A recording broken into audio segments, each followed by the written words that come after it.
Yo, welcome to the Horns Up podcast, your home for all things Los Angeles Rams. As always, I'm your host, Johan, and this is my co-host, Rune.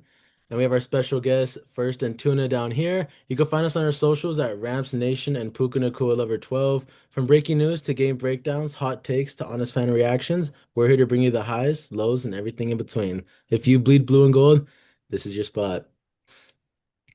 All right, week three is in the books. We are definitely on kind of like an emotional roller coaster after this past weekend. But week three is officially done for the Rams. Unfortunately, couldn't come up on top against the Eagles. Tough game in Lincoln Financial Field. But we do have a lot to talk about today. And we also have Rams writer, content maker, all of the above, First and Tuna. Welcome in, First and Tuna. It's an honor to have you here with us. The honor's mine, man. Really cool seeing young dudes like take initiative. You guys are super consistent. Like I gave you applause for off camera. Um, I mean, with so many options of media you can do and get caught up in. I mean, you guys are teenagers. You could be wanting to do anything else, but you guys are here trying to report on your favorite team, which is really cool. And a hell of an intro. Like you got that script down. I can never get first take like introducing my podcast first. I'm always doing like five takes, so that's pretty good. Yeah, no, it definitely takes some time to memorize and but yeah, we've been pretty consistent. This is episode 8, I believe. We're going strong. But yeah, let's see. We have a couple segments that we're gonna get into, so let's go ahead and jump into our first one about just a little bit of review of the game. We'll be back. All right, guys, let's go ahead and jump into a quick review of this game. Obviously, the three of us watched it, we analyzed it, we've seen all the clips, all the replays, we've seen everything. So I want to go ahead and get a little review from you guys. How do you guys feel about this game? Anything stand out to you? Was there any any players, any plays that stuck out to you guys? Yeah, I'll jump in. Quentin Lake. I'm actually breaking down this film right now. Early on, he's always in good position. Had four pass breakups. He leads the NFL right now in pass breakups with five, which is really sweet. I've been high on Quentin for years now. Really cool to see his IQ get the credit it deserves. He's really freaking good right now. One of my favorite plays. That he had back-to-back really good plays. Right. One was there was a swing pass to Barkley out left. Lake converged on him and just stood his ground rather than diving, missing, letting Saquon, break away in the open field. Just stayed his ground, waited for the troops to get there, and they made a group tackle. And then the very next play, he almost had an interception where he undercut the corner route there on the right side. So he stuck out to me a lot. He was really really good. He definitely deserves his flowers. Yeah, I'm with you, man. I've been really high on Quentin Lake. I've said he's a leader. He's a bruiser. He's just all the above, and he's really all you want in a safety, in my opinion. Yeah, I've been really high on Quentin Lake. I'm a UCLA fan, so I've been seeing him since college. Unfortunately, they're not doing too good right now. But yeah, I was gonna Quentin ask. Lake. Yeah, it's been pretty rough ever since the loss to New Mexico. But anyways, yeah, Quentin Lake, I mean, he performed great. I feel like I was seeing him over and over and over, pass breakup. He was getting in there in the run game, making tackles. And that's something that I really like seeing out of the safety room. Another player that stuck out to me in the safety room was Jalen McCullough. I mean, Jalen McCullough, he looked great out there. He was all over the field, even got in for a sack. He was flexing on everyone every time he made a play. I feel like the Rams, that's kind of like their model this year. They want to flex on everyone. They want to show that they're dominant. And Jalen McCullough, he definitely did that this Sunday. Yeah, don't flex too hard or you get a taunting penalty. Yeah, that's bullshit. Oh my God, I hated that. I talked about it this morning with my co-host Joe, and my biggest frustration is not from as a fan of like, oh, that's not fair, that's my team. It's the referee's job before every game, every week. Their homework is not just, oh, let me memorize the rules. It's okay, what player has tendencies? Who do I have to watch out for? Make sure Jalen Carter doesn't spit. Make sure Puka Nacua isn't flexing on something. Like it's not a thing that Puka Nacua does. But they just took it that way, and it's really unfortunate because he's very, very like light mannered. So that was dumb. Yeah, Puka, he's a really humble guy. He's a guy that, I mean, fans love. I don't think he meant to do that in any like mean way. I know he spun Hmm. the ball. They could have taken that in a wrong way. But I think that was kind of BS. But speaking of players that stood out on the offense, this whole wide receiver room, Puka Nacua and Devontae Adams, I need to give both of them their props. Did you guys see anything out of Devontae Adams that you haven't seen yet or weren't expecting? I think Devontae has been doing, an okay job at what we expected him to do. I mean, he's a threat in the red zone. He can high point the football point. I can't speak. Wow. You're good. But he can high point the football if you want him to. Well, if you need him to, obviously. But he's been kind of, I feel like, underwhelming. But I mean, we are 3 games into the season. He's not going to be putting up ungodly numbers 3 games into the season, but he's doing his job, and he's just doing his job. He almost had that second touchdown, and I know everybody's on him of like, oh, you got to catch the ball. Yeah, These guys aren't superhuman. Like, yeah, the wide receiver rule is hands on the ball, catch the ball. So he's gonna be mad at himself. But as a former very short quarterback who played Division II football, you gotta. I'm always gonna put it on the quarterback. It wasn't a perfect ball. It could have been outside and higher for Adams, because when you look at the placement, it's basically at Blankenship's back, which is not ideal. The best you could hope for is to draw a penalty, which he didn't. He played good defense, so that's a little bit on Stafford. He took away Adams' second touchdown, man. My fantasy team needed that. yeah, mine too. And I think on that same play you're talking about, on my Instagram, I kind of posted like kind of like a little mini thread of kind of potential missed calls. But I think on that exact touchdown you're talking about, you could make an argument for pass interference. You had Blankenship's hand kind of in Tay's neck area, but I mean, I think it would have been a rather weaker call. He's not choking him out, but I mean, we definitely could have used a call like that. Yeah. Yeah, th there was a bunch of calls that were missed, Yeah. a bunch of potential calls. But I mean, as you said, these guys aren't superhuman, and neither are the refs, especially on the tush push. I know there's a ton of controversy, and this game was almost like political with all these missed calls and referees, you know, um, all these just kind of things that we wanted to go the Rams' way, but they didn't. But on that note, I want to go ahead and get into our next segment of our draft picks from this year. I know we haven't talked about them too much, but I feel like it's kind of time to start talking about them a little bit. So we got a little bit of draft pick talk right now. All right, Tuna. As you know, the Rams, they killed it in this draft. They did their homework. They went and got out their guys that they wanted to get. But I feel like we haven't seen any of these guys yet, especially, Terrence Ferguson, the guy that we first picked up, Jarquez Hunter, who had some preseason hype around him. So is there any of these draft picks that you're kind of concerned about, or is there anything that you feel like McVay is kind of underplaying these guys? That's a good question. I like how you pose the question too, not just saying Ferguson is a bust, like a lot of Yeah. Twitter nerds are saying. Yeah, exactly. Because he you don't know what the plan is. People think, oh, because he was a second round pick and they liked him in the first round, that means he has to play right away. He missed some time with a small injury during training camp. And even when I was out there, I didn't see him really make any splash plays. There wasn't anything that showed like, wow, you have to get this guy on the field. And unfortunately, it's just like that sometimes. Maybe they feel really confident he's the tight end of the future, but people want someone right now because they're kind of spoiled with the Puka Nacua, the Jared verses. It's like not everybody just develops that quickly. They take some time. But what I will say is Josiah Stewart, he has been like, I like what I see. He did. I don't think he logged a sack this game, but just from watching some of the film back, there's one or two plays where he had a really, really strong pass rush where he almost got there. He's part of that group of the D line that's really powerful and just chaotic in that pocket. I think Stewart's going to have a handful of sacks this season. Yeah, I'm high on Stewart too. As the pick was announced, I was kind of skeptical.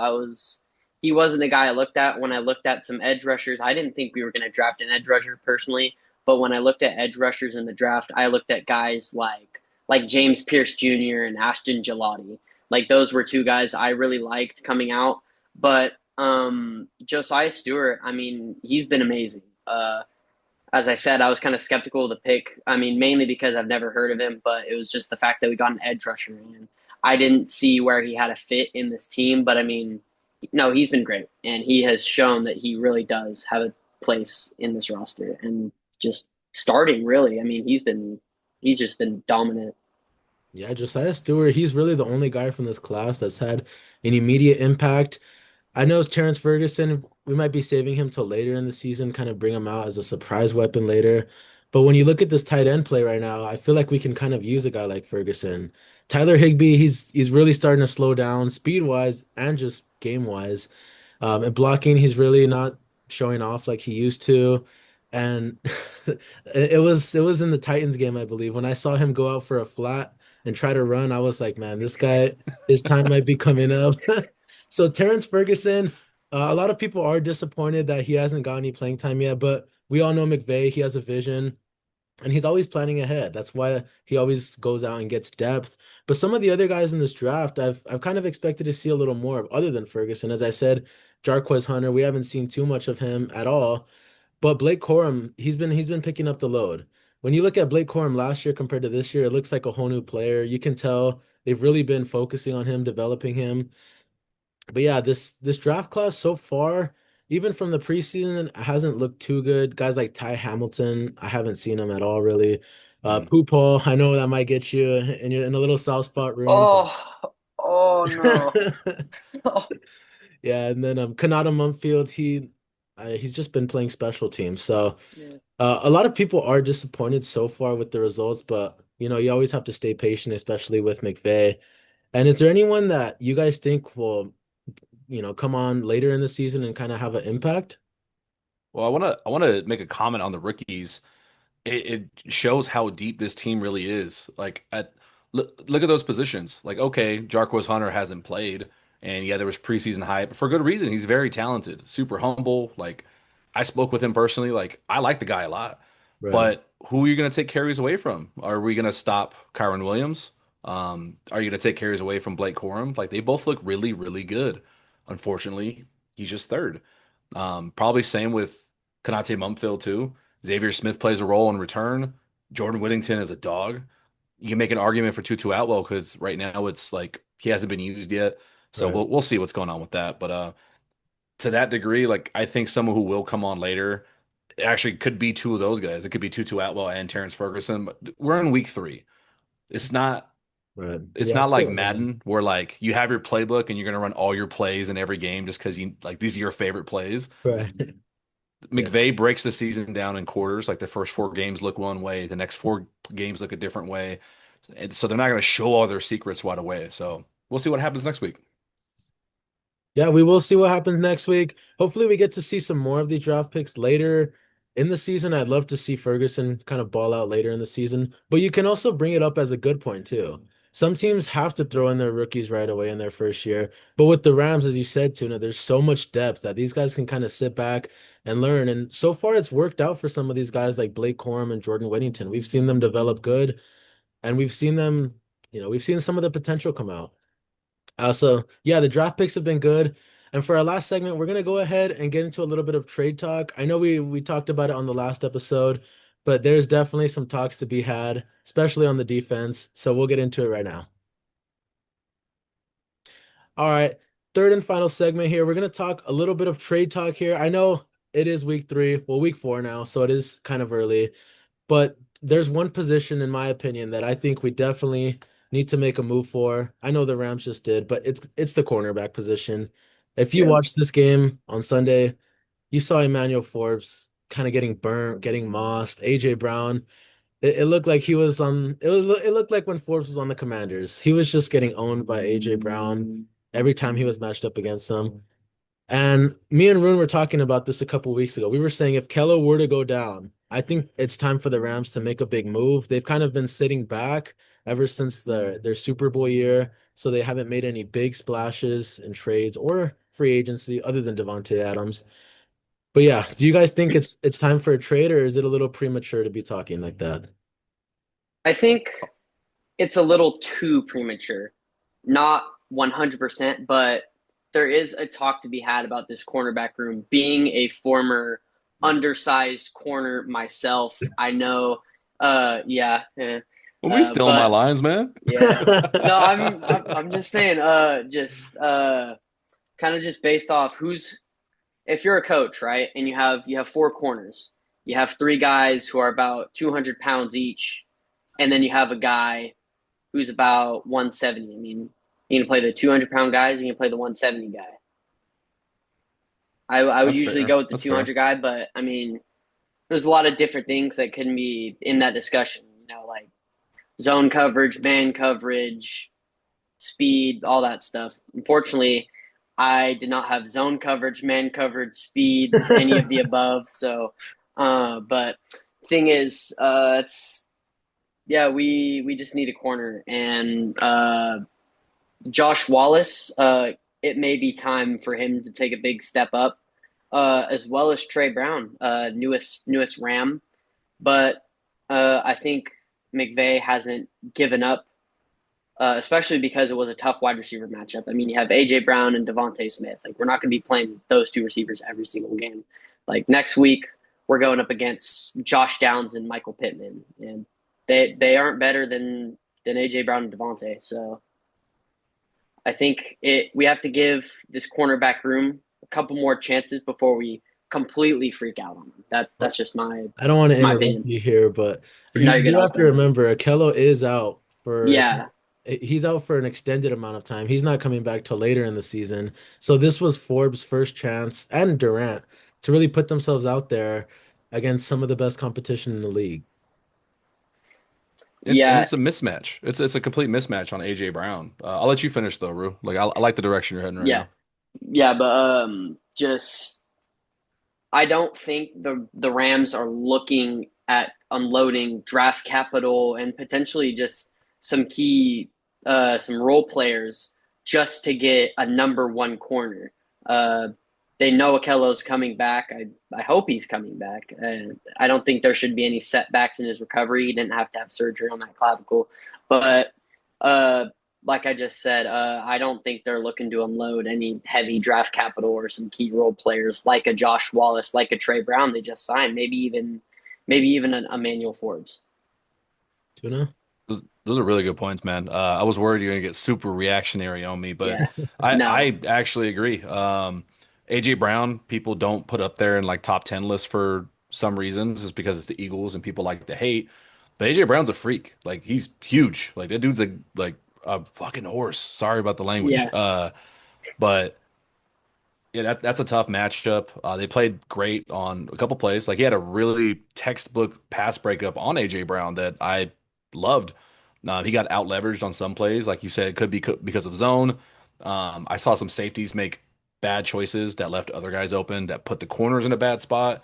So I think it could be miscommunication and missing a Kello, like you said. Mm, He's supposed to be the big body to cover someone like right. a AJ Brown. Um, so we got to see. But if you are going to do it, I mean, you got two firsts. If you're going to spend that and you think you really need someone, it's got to be someone good. Like go save Sauce Gardner out of New York. Go save Denzel Ward out of Cleveland, even though their defense is really damn good. But besides that, I don't know who else would be on the trade block that's worth like that high a capital. I'm not versed in other people's cornerback rooms right now. Right. Yeah. I got one player from Cleveland. Sorry to cut you off, Johan, but Okay, I man. got I got one player from Cleveland. And I think you just brought up Denzel Ward, yeah. Yeah. But one player, my brother's a Browns fan, and one player he's been high on him, he's been not so high on him, but one player who could be a relatively cheap option is Greg Newsome. Uh, I think it was Tutu Atwell worshiper or something like that. He even posted an Instagram story about it, and he was like, Greg Newsome is a cheap option who can be an instant cornerback one, which I don't know about being an instant cornerback one, but he can definitely provide some relief to this cornerback room. Yeah, as you guys said, I know you guys probably think it's a little premature, but from what I saw yesterday, I kind of got a little bit concerned because, as you said, Tuna Kello, he's our number one guy. You could put him on a guy like AJ Brown. You could put him against a bigger receiver like that or a smaller receiver, and he can just cover him. That's the main reason he's our cornerback one. But I want to go ahead and do a little activity here. As you guys were bringing up a couple names, I actually have a list right here that I want to go over. I have like 4 or 5 players. And I just want you guys to say, can you see the Rams trading for him or not? As both of you guys said, we have the draft capital to go make a move. We know McVay and Les Snead, they're not afraid to go make a move. We've seen them go out and do it. They just did it with Devontae Adams in free agency. But yeah, first name, this one's interesting, kind of slept on, pretty bad team, even though they did blow out the Falcons today. And it's going to be JC Horn. What do you guys think about JC Horn potentially in a trade for the Rams? I would like to see that, but I think it's unlikely the Panthers give up their number one guy like that. I think it's kind of like that with Denzel Ward too. I think both of them are off limits for just the team's decision. I think to get them, we would have to give up a little more than they're worth, and McVay and Snead never really give up more than what people are worth. That's hard. I just see that Nick Scott is actually playing in Carolina, which is awesome to see. Um, yeah, JC Horn. It's hard because it's so early. I would feel like it'd have to be a team that already knows, like, hey, we're rebuilding. Like, we're going to struggle to win games. The Panthers think they can win the division. Um, so you'd have to really be like, hey, come get these firsts. Like, you got to really bribe them for someone like that. I don't know if JC Horn would be worth a first. I know he's a really talented player, but I mean, the Rams do have that extra first to work with. I know a lot of people are speculating that they're saving that for a quarterback, but if you're a fan of college football and you've been watching, there really hasn't been a number one quarterback out there that stood Nope. out. A So lot it of kind ups of, and downs. Yeah. yeah, it kind of makes it interesting. But as you were saying, Panthers, they think they can win the division. They think that they're competitive. I have a team here who they probably know that they're not going to win the division anytime soon. And it's a guy on the Titans who we just saw. We just played him, and it's L'Jarius Sneed. I know he doesn't fit in this scheme too much. He's not really a Rams type of player, but we've seen crazier things happen. I don't think it's crazy. I mean, that's a good point. They are in a rebuilding year. Do they want to get rid of him that early? Because they're deep again, they're supposed to have a good defense, even though they just got blown out by the Colts. I could maybe see it bring some veteran leadership to that room rather than go for like the superstar young guy. Go get someone who's a little bit veteran who you can trust alone one-on-one in some situations. That's not a terrible idea. Bruin? I could see it happening. I agree with you, and I could see it happening. However, in what I want it to happen, I don't know. I'm really skeptical for if a lot of you paid attention to the Devontae Adams L'Jarius Sneed matchup from the Titans Rams game. L'Jarius was holding. It almost felt like every single play, and he got called for it about once. I think it was once or twice. But I mean, am I saying he holds every play? No, but he does have a tendency to hold, and I think a lot of people, if L'Jarius does get called for about a holding penalty a game, a lot of people are going to start turning on him like they did on Darion Kendrick, calling him a penalty magnet and stuff like that. And Darion Kendrick, sadly, two Oh, interceptions in 3 games for Seattle. balling out in Depressing. Seattle. Yeah, that's Depressing. tough. I saw that second interception. I'm sorry. That was one of the worst throws I've ever seen. He just Yeah, chucked it into a crowd yeah. of Who'd they Seahawks. play? I The want to. Saints. The The Oh Saints. Saints. yeah, yeah. Spencer Rattler. Yeah. That's half an interception. Yeah. Yeah, Darion Kendrick, he is balling out in Seattle. I know we just talked about him on the last podcast, but when he's making plays like this, you kind of wish you had a guy like Darion Kendrick Yeah. because this defense hasn't got too many interceptions. But yeah, a couple more names I have. As you guys brought up, Denzel Ward, my cousin, he's a Browns fan, diehard. I don't know why, because he lives here in LA. But Denzel Ward, yeah, as you said, someone said earlier that to go save him from Cleveland. And Cleveland is definitely a team that's not winning their division anytime soon. Kind of dysfunctional organization too. So that could be someone that we can go out and snipe. Don't you guys agree? Yeah, and I will say the Browns did impress me, and of course, I mean, I live in the same house as a Browns fan, so I kind of had to hear it for the rest of the day. But the Browns did impress me, beating the Packers yesterday, Man, scoring 13 points in the last don't spoil like that four one for the minutes of that Packers. game. hmm Uh, that's impressive to me. But like I said earlier, I just don't see the Browns. I think the Browns did I cut out there a little bit, but There you go. uh, the Browns. I think I think they think that they have a slight chance at being maybe a wild card team, maybe kind of sneaking in like that. But I mean, yeah, I don't know. If we were going to go for a corner on the Browns, I think the cheaper option would be Greg Newsome. But if you really want the firepower in this defense and you want to make a Von Miller or a OBJ kind of move similar to the 2021 season, we all know so well. Um, I think Denzel Ward. It could happen. It's I would say it's on the less likely side, Yeah. but it would I would really like to see that happen.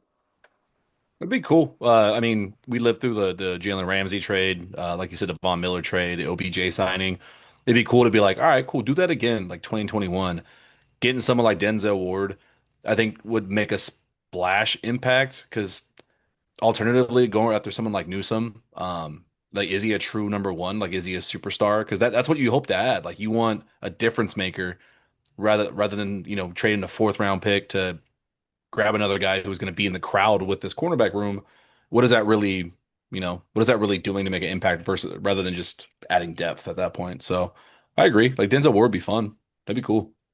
Yeah, and I feel like adding a little bit of, veterans, kind of superstar players on this team to mix with all the youth and all the depth that we have, it makes for a good future and a good present day team. That's what the Rams did in the 2021 season. They had a lot of young guys, a lot of guys that had a lot of potential, and then you sprinkle in, a Von Miller, you sprinkle in a OBJ, and we saw what happened. So I had a lot of fun going through a couple of names there. If I had to choose, I'd probably say Denzel Ward is the most likely from the names that we went over, just because the Browns are just such a bad team. But that's going to go ahead and do it for our episode of the Horns Up podcast today. Make sure to check us out on our socials. Make sure to check us out on YouTube, Spotify, Apple Podcasts, Instagram, TikTok, wherever you are, the Horns Up podcast is. And Tuna, you want to go ahead and give yourself a little promo and tell I was people about where to to find say, you? I was about to say, you better be shouting out the First and Yeah. Tuna podcast, man. Don't be an asshole. Oh man, nah. I appreciate you guys. This is a tightly run ship. You don't understand. Before we hopped on here, these guys were grilling me. They had a list of rules. They said there's some things I can't talk about. I can't talk about injuries. It was insane. No, great job. You guys are doing a great job here. Keep going. Me on YouTube, First and Tuna podcast, or come hang out on Instagram. Same name, First and Tuna. Just posting stuff and everything Rams and hanging out with these guys. You heard it from him. You heard it from the man himself.